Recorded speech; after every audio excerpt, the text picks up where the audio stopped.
வாழ்க்கையில் தோல்வி. மோசே பார்வோனுடைய குடும்பத்தில் ஒருத்தவனை போல் இருந்து வளர்ந்தான். அவனுக்கு எல்லா அதிகாரமும் கொடுக்கப்பட்டிருந்தது.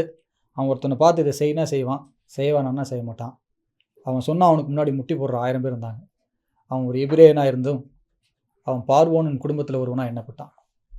ஆனால் ஒரு காலத்தில் நானும் இந்த எபிரேய கூட்டத்தை சேர்ந்தவன் சொல்லிட்டு அவங்களுக்கு நினைக்கிற அநீதியை அவன் பலத்தோடு கூட, அவனுக்கு இருக்கிற தகுதியோடு கூட, அவனுக்கு இருக்கிற பவரோடு கூட டீல் பண்ணணும்னு நினைக்கிறப்ப அவனுடைய கோபம் ஒரு கொலைகாரனை அவனை மாற்றிருச்சு. அவனுக்கு தெரியும் அவன் ஒரு எபிரேயன்னு.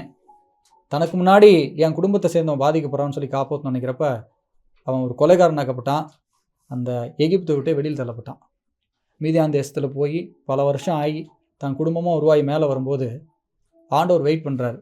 அவருடைய நேரத்துக்காக வெயிட் பண்ணி, மோசே நீ போய் அங்கே ஆளோட்டிக்கலால் கஷ்டப்படுற மக்களை காப்பாற்றுன்னு சொல்கிறப்ப மோசேக்கு அதுக்கு முன்னாடி இந்த தகுதி பெருசாக தெரிஞ்சிச்சு. ஆண்டவர் அழைக்கிற அந்த தகுதி சரியாக தெரியல. ஆண்டவர் என்ன சொல்கிறாருன்னா, நீ தான் போய் காப்பாற்றணும்னு சொல்கிறார். அப்போ மோசே 3 முறை மறுதளிக்கிறான். என்ன மறுதளிக்கிறான் தெரியுமா?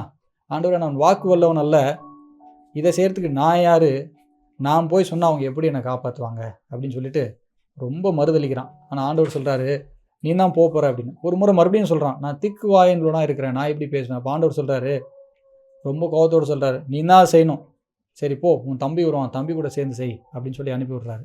இதெல்லாம் நடந்தும் கூட வசனம் சொல்லுது, அந்த அதிகாரத்தை எடுத்து வாசிக்கும் போது பிற்புறத்தில் பார்க்கும்போது தெரியுது, அவன் திருப்பி அவன் போகவே இல்லை. இப்போ ஆண்டவர் சொல்கிறார், அவனுக்கு எப்படிப்பட்ட அந்தஸ்து கொடுக்குறாரு பாருங்களேன். பார்வோனுக்கு உன்னை தேவனாகவும் ஆரோனை உனக்கு தீர்க்கதரிசியாகவும் வைத்தேன் அப்படின்னு சொல்கிறார். ஒன்று மட்டும்தான் தெரிஞ்சுங்க, உங்களை வச்சு ஒரு காரியத்தை கடவுள் செய்யணும்னு முடிவு பண்ணிட்டாருன்னா அதுக்கு மார்ச் வேறு யாரும் கிடையாது, உங்களை தான் வைப்பார். உங்களை ஒருத்தனுக்கு கடவுளாக கூட உயர்த்துற அளவுக்கு ஆண்டவர் பெரியவர். நம்ம செய்கிறது என்ன தெரியுமா, என் பலத்தினால் என்னால் செய்ய முடியலையே அப்படி நீங்கள் பின்வாங்கி போகாமல் ஆண்டவர் உங்களை எதுக்கு அழைச்சிருக்காருன்றதை பொறுமையோடு வாங்கிக்கிறதுக்கு ரெடியாக இருக்கணும். நீங்கள் தான் காப்பாற்ற போகிறீங்க, நீங்கள் தான் செய்ய போகிறீங்க, உங்களால் தான் விடுதலை வரப்போகுது, உங்களுக்கு தரிசனமும் கிடச்சிருச்சு.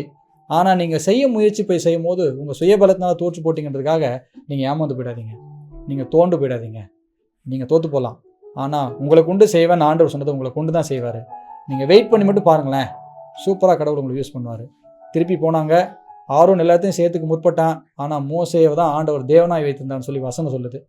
தேவனுடைய ஸ்தானத்தில் ஒருத்தரையும் சொல்லக்கூட அனுமதிக்கிறது கிடையாது. ஆனால் ஆண்டவரே என்ன சொல்கிறாருன்னா, பார்வோனுக்கு உன்னை தேவனாய் வைத்தேன் அப்படின்றார். அவர் என்ன சொல்கிறாருன்னா, பார்வோனுக்கு நான் தேவனாக இருப்பேன், எனக்கு நீ பிள்ளையா இருப்பேன்னு சொல்ல, உன்னை பார்வோனுக்கு தேவனாய் வைத்தேன் ஆண்டவர் சொல்கிறார். அப்படின்னா பார்த்துங்களேன், வெயிட் மட்டும் பண்ணி பாருங்கள், சோர்ந்து போயிடாதீங்க. God will do great things in your life.